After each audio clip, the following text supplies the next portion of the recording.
Olá, estamos de volta com Frente a Frente, nesse momento aí que o país passa por essa pandemia do coronavírus, com as autoridades com muita dificuldade de se entenderem, governadores e presidente da República, e recebemos hoje aqui o ministro da Controladoria Geral da União, Wagner Rosário, que esteve agora há pouco com o presidente da República.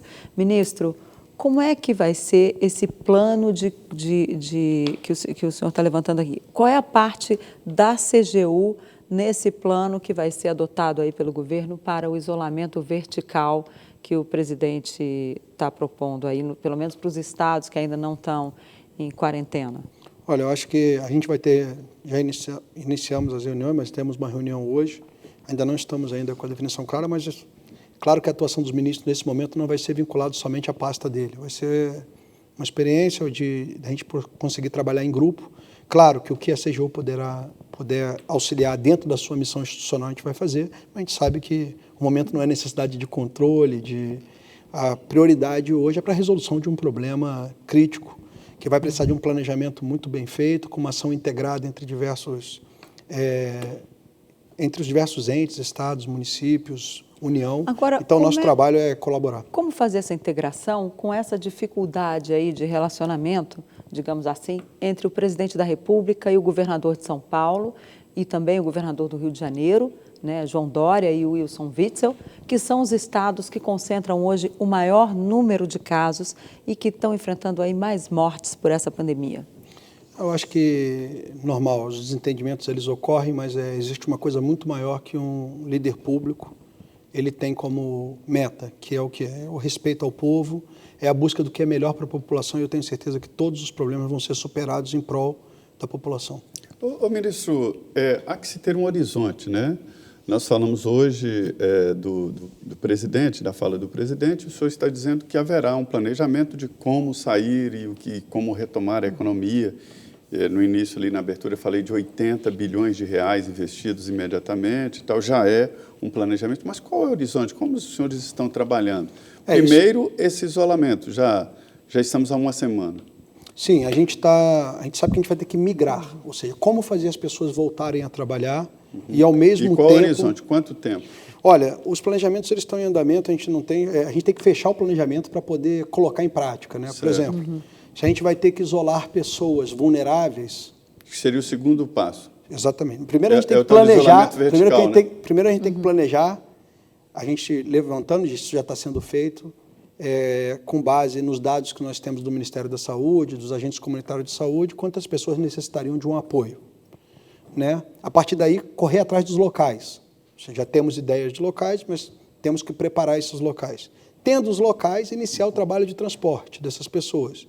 Então, assim, o governo está muito preocupado, queremos resolver a parte, por mais que se diga econômica, eu digo que não é só econômica, porque se fosse só econômica, a gente não estaria aqui fazendo, é uma parte muito maior. A previsão para chegar nesse pico aí, o senhor está falando de transporte, é uma previsão que tem que ser feita. Exatamente. O transporte de pessoas infectadas, pessoas que precisam de UTI, né? Não pessoas infectadas, de pessoas que ainda estão nessa ponta, que estão sem sintomas, que a gente vai levar. Porque os que estiverem com sintomas, a gente vai ter que isolar em outro local. Nós temos que isolar pessoas que não estão infectadas e que precisam ficar afastadas num grupo, e de pessoas que estão infectadas e precisam ficar num tratamento em outro. Esse tratamento quem vai ter que fazer é o Ministério da Saúde. Até o ministro Mandetta já explicou diversas vezes. Isso é uma operação de guerra, né? É quase uma operação de guerra. Mas por isso que necessita de planejamento e precisa de um plano. Para isso precisa testar, né, fazer testes de coronavírus na população. E não existe, esses kits estão em falta. O governo está tentando comprar, está com dificuldade, já está produzindo aqui na Fiocruz, mas ainda não conseguiu aí número suficiente. Como é que faz? A Coreia do Sul, que teve uma situação de não confinamento e sem distanciamento social, que conseguiu passou ali pelo meio do caminho, conseguiu fazer isso testando a população quase que inteira. Nós não temos recursos para isso. Então, nesse caso, não seria recomendável o distanciamento social aí que os governadores sugeriram, uma vez que nós não temos os recursos da Coreia para testar a população inteira? É que eles chamam de teste. Vamos dividir as coisas aqui. Foi o que a gente iniciou, no início da conversa a gente colocou. Não sabemos qual é a melhor solução. Então, aqui eu não vou... Sabemos que ambas as soluções elas têm consequências duras. Estamos tentando adotar a melhor. Não temos, nem se tivéssemos recursos, capacidade para poder fazer essa medição. Okay? Porque não existe disponível. Não existe disponível. Você pode querer comprar, porém não existe disponível. Então, isso são situações que têm que ser tratadas, foi o que eu falei. O ideal é fazer um teste em todo mundo? Tá, é o ideal, mas nós não temos o ideal. E aí, trabalhamos como? Separa assintomáticos de assintomáticos, separa pessoas assintomáticas que estão em grupo de risco. Então, a gente tem que ter um planejamento, e é isso que a gente está fazendo. Vai ser o 100% o melhor plano do mundo? Não. Vai ser o melhor plano dentro dos recursos e dos materiais que nós vamos ter disponíveis no momento. São 2 milhões, aliás, 210 milhões de brasileiros, aí fica muito complicado, né? Distribuídos num território muito grande. A gente tem um foco, né? Nós temos hoje os maiores casos focados em estados que já estão identificados. Esses estados somados dão quase metade da população brasileira. Estão cercados porque Estão cercados porque já existe um isolamento, então eu acho que se torna um pouco mais... menos difícil de a gente conseguir estruturar. Ministro, é para ficar assustado? É para ficar temeroso do que vem por aí? Olha, eu acho que sim, todo e qualquer problema que traz risco à sociedade ou risco à saúde da sociedade é para a gente ficar preocupado, mas eu repito sempre, sem histeria. A preocupação é importante, mas o pânico, a histeria, ela traz outro tipo de comportamento que não ajuda na solução ou na busca da solução ao problema. Então, eu acho que é para ficar preocupado, as pessoas... Eu falo que é uma construção coletiva. Cada um, você estava me contando aqui, antes da gente entrar, sobre os cuidados que seu filho toma em casa. Em casa virou. Como eu também estou... eu não estou indo visitar a minha mãe, porque eu tenho medo de contaminá-la, ainda mais eu que estou aqui rodando direto. Eu também não estou visitando a minha, não, ministro. Então, são os problemas que a gente está enfrentando, né, Zumari? Então, eu acho que estamos indo e tenho certeza que todos esses problemas que foram relatados aqui, eles serão resolvidos em prol da sociedade brasileira. Agora, qual a segurança que o senhor dá, por exemplo, às pessoas idosas que estão nos assistindo, de que o governo está adotando a melhor postura a ter esse isolamento vertical? Bem, estamos planejando, não vamos iniciar o processo sem ter um planejamento, sem ter... A partir daí precisamos ter a colaboração da sociedade, eu falo que é uma ação coletiva. Não pode uma pessoa querer se submeter ao isolamento e outra não querer. Então, isso são situações que vão ser bastante complicadas, mas é para isso que a gente está trabalhando, é para isso que a gente está se dedicando. Eu tenho certeza que a população brasileira está entendendo a gravidade, estamos vendo exemplos em outros países. Eu tenho certeza que esse trabalho, governo, não é uma responsabilidade, a gente sabe que o governo tem um papel essencial, mas o combate ao coronavírus não é responsabilidade única de governos. Cada cidadão tem que ter a consciência, tem que respeitar, tem que tentar tomar as suas medidas internas também para evitar a propagação desse vírus. Agora, ministro, tem muita gente dizendo que essa posição do presidente Jair Bolsonaro, em que ele colocou ontem no pronunciamento, tem o seguinte objetivo político lá na frente. A gente sabe que essa pandemia vai passar. Ela está ocorrendo aí, né, esse ano, até o final desse ano, mais tardar, que seja no final do ano, digamos assim, numa perspectiva aí para lá de pessimista, que eu acredito que não vai ocorrer, acredito que isso possa passar muito antes do final do ano. No Natal, as pessoas já vão estar podendo aí abraçar suas famílias, está todo mundo junto, bem antes disso. Mas acontece que, ao tomar essa posição, ele sabendo que essa pandemia vai passar, ele joga a crise econômica que virá no futuro no colo dos governadores, põe a culpa nos governadores, está vendo? E se exime para ter um discurso eleitoral em 2022. O seguinte raciocínio, olha, eu disse que não era para parar de trabalhar. Eles pararam porque eles quiseram, porque é o governador que mandou. E vai chegar lá na frente, ele tem um discurso eleitoral em 2022, e os governadores, se essa situação não for tão grave, como diz o presidente, uma gripezinha, aí ele estaria muito bem para as eleições de 2022. É isso mesmo? O senhor acredita que há um uso político aí dessa coisa? Não tem a mínima condição de ser isso. São as teorias que são colocadas nesse momento. Como eu falei, o que a gente tem que buscar a partir de agora é uma coesão. Acho que já discutimos demais, é uma hora de buscar uma solução, a sociedade precisa dessa solução e esse tipo de teoria acho que não tem nenhum tipo de validade e não se sustenta. Agora, ministro, o assunto virou esse, né? Não se fala de outra coisa aqui em Brasília. coronavírus, medidas, presidente Jair Bolsonaro. No país inteiro, né? Parou mesmo o país, não tem, no seu ministério, por exemplo, não há outras preocupações. Alguns estão também em casa, né? Não, a CGU, ela já tinha... a CGU, ela tem um sistema a gente não chama nem de home office, a gente chama de um programa de gestão por demandas. Né? Então, praticamente, 30% dos servidores já estão direto nesse programa de gestão por demandas. Futuro. A gente tem demandas definidas e o servidor tem que entregar num prazo tal. Então, onde ele está, para a gente, não importa. Ele tem que entregar o produto, se ele não entrega, ele é responsabilizado por aquilo. Estamos trabalhando isso intensamente, com uma escala maior agora. Então, assim, os trabalhos estão acontecendo, estão demandando, a lei de acesso à informação está acontecendo, a transparência está acontecendo. Mas tudo aqui está em prol da crise, né? Mas o trabalho diário, eu não estou conseguindo ter reuniões para resolução de problemas internos. Teve uma reunião somente, tratando de um caso da casa, mas todas as outras reuniões foram devidas a medidas que estão sendo tomadas, como essa que gerou essa polêmica da medida provisória 928, que a Denise me perguntou, e outras medidas que nós estamos apoiando o governo aí na confecção de regulamentos e de mudança de normas que venham a ajudar nesse período. Isso está parecendo assim, um trecho do livro do Gabriel Garcia Marques, né?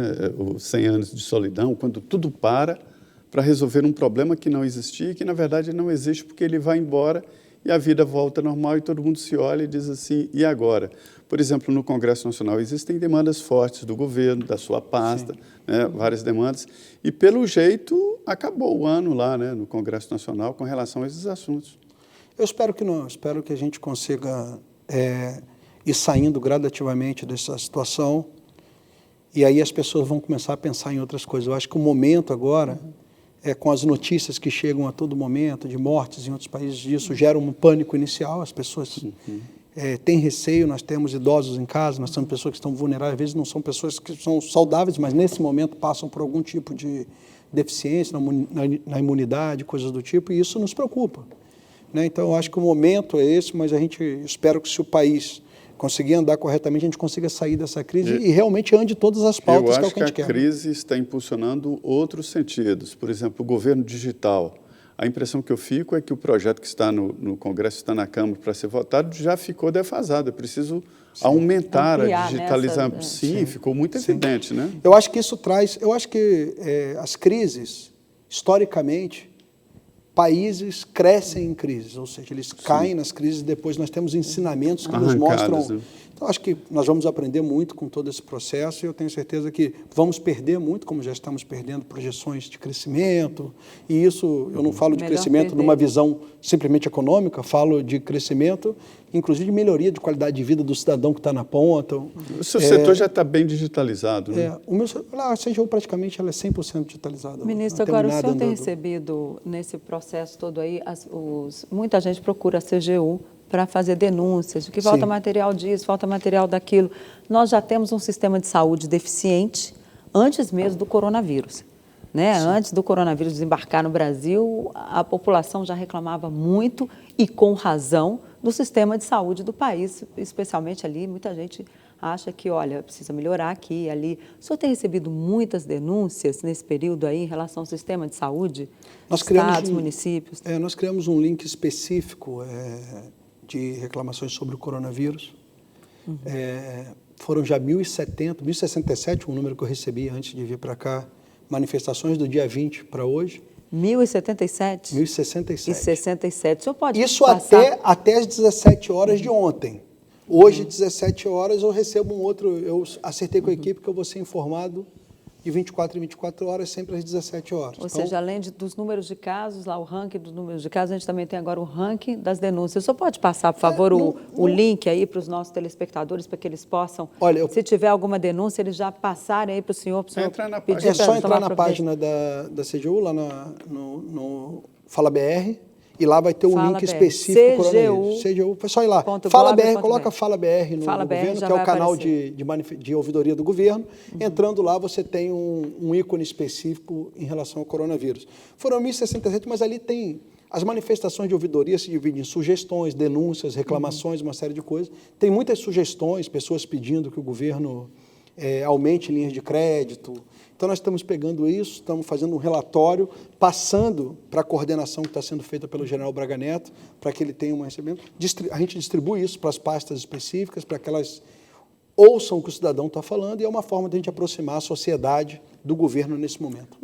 Nós já conversamos aqui, ministro, sobre definir regras no governo.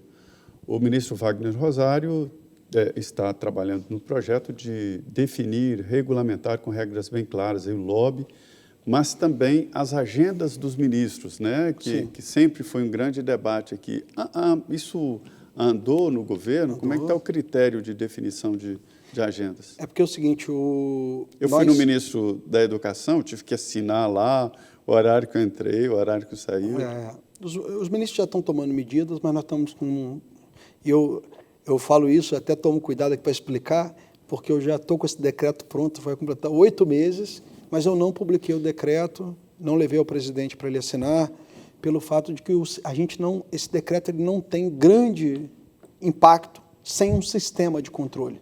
Hoje, se você necessitar saber a agenda do ministro Wagner ou do ministro Paulo Guedes, do ministro Moro, você vai ter que entrar em cada página e ir lá verificar. O sistema não. O sistema agora ele permite que a gente busque por nome quem visitou, veja todos os ministros. Então, é um sistema único, vai reunir todas as autoridades que são obrigadas a ter a agenda publicada pela Lei de Conflito de Interesse, a Lei 2.803. Então, o sistema está em fase final. A última sprint acaba agora em abril. Então, em abril, a gente recebe o sistema praticamente pronto, começam os testes, eu espero que até meados do segundo semestre a gente já esteja com ele rolando. Isso significa que qualquer pessoa poderá consultar a agenda de todos os ministros todos os dias? Não só todos os ministros, todos os cargos da S5 para cima e também aqueles considerados estratégicos e que tenham algum risco de conflito de interesse, isso é definido por normativo interno conforme a lei determina. E lá você vai poder filtrar não só por ministro, mas como também com quem visitou. Zé Maria me visitou e visitou mais 5 ministros, se eu botar o seu nome, eu consigo filtrar quem você visitou, a hora que você visitou, uma série de pontos. É um sistema que eu acho que vai dar uma modificada boa, uma melhorada boa no nível de informação que o cidadão tem que ter acesso para fazer o controle. Agora, ministro, às vezes a gente vê lá sem agenda, não sei o quê, agenda... Despachos internos, né? Aí depois a gente sabe, o fulano recebeu não sei, o ciclano, o empresário não sei das quantas foi conversar não sei onde, e ninguém fica sabendo. Se não tiver gente lá na porta para perceber, isso vai continuar? Ou porque se está lá despacho interno e a pessoa não põe as reuniões que vai ter, ninguém vai ficar sabendo. Sim. Essas coisas que chegam, isso vai ter que, no final do dia, o ministro vai ter que colocar lá, olha, recebi fulano, Beltrano? Isso a norma já é essa. O que acontece muitas das vezes é que vem pessoas correndo e ele não anota, que não estavam na agenda e depois existe um problema. O que nós temos que fazer é um trabalho de conscientização, mais com as secretárias do que com o ministro. E isso a gente está montando já um plano, deixando isso claro, para a gente poder melhorar, porque sem alimentar os dados você não tem... A gente tem que lembrar o seguinte, muitas das vezes as pessoas também... Você recebe uma visita particular, vem um amigo teu, como aconteceu esse dia, um amigo meu me ligou, cara, eu estou em Brasília, meu voo ficou 6 horas, eu estou com a minha esposa, eu queria te dar um abraço, eu vou botar na agenda que eu recebi um amigo meu, não é assunto de trabalho. Ele foi lá, me deu um abraço e saiu. Tem esses assuntos também. Você se reuniu com fulano, não está na agenda. Não, mas... E como é que o senhor regulamenta isso no decreto? Isso não tem como regulamentar no decreto. Isso é através de instrução interna, é através de capacitação, de treinamento. Isso é uma cultura que vai se adquirindo. O que nós temos que deixar claro, porque se você quiser fazer reuniões escusas, você não precisa nem fazer no trabalho, você faz em outro local. O que a gente tem que criar é uma cultura de integridade. Essa mudança de cultura não se faz através de normas, se faz através de treinamentos, de orientação, e isso aí vai ser um tempo que a sociedade como um todo amadurecendo, isso vai melhorando. É uma evolução. Eu me lembro muito bem aqui da história, por exemplo, de presentes. Pensou-se em regulamentar presentes depois que o então ministro Ricardo Fiuza recebeu uma moto aquática de presente, foi um escândalo, e ele nem queria essa moto, nem sei andar de moto, recebi isso de presente, deu um problemão danado para ele.